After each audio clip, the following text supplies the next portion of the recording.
Il était une fois, dans le royaume enchanté de Luminara, un jeune mage nommé Elian. Avec ses cheveux dorés et ses yeux verts pétillants, il était connu pour sa curiosité insatiable et sa passion pour les mystères de la magie. Elian vivait dans une petite maison en bois au bord de la forêt de Sylvaris, où les arbres murmuraient des secrets anciens. Un jour, alors qu'il explorait les profondeurs de la forêt, il découvrit un vieux grimoire caché sous une racine tordue.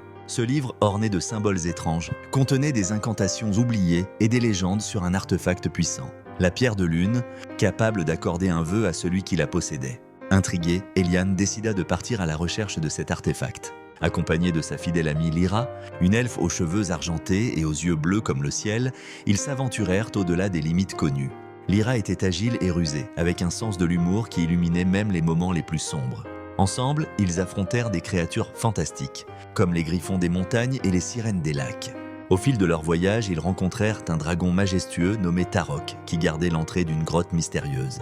Tarok, avec ses écailles scintillantes et son souffle de feu, était à la fois terrifiant et sage. Après avoir prouvé leur valeur en résolvant une énigme complexe, il leur révéla que la pierre de lune était cachée au sommet de la montagne des échos. Grimpant à travers des sentiers escarpés, Elian et Lyra découvrirent des échos de voix perdues, des souvenirs d'aventuriers passés. Finalement, ils atteignirent le sommet, où la pierre de lune brillait d'une lumière douce et mystique. En la touchant, Elian formula son vœu, que la magie de Luminara soit protégée pour toujours. La pierre de lune scintilla, et un souffle de vent chaud enveloppa les amis. Ils réalisèrent que leur véritable trésor n'était pas l'artefact, mais l'amitié et les aventures partagées.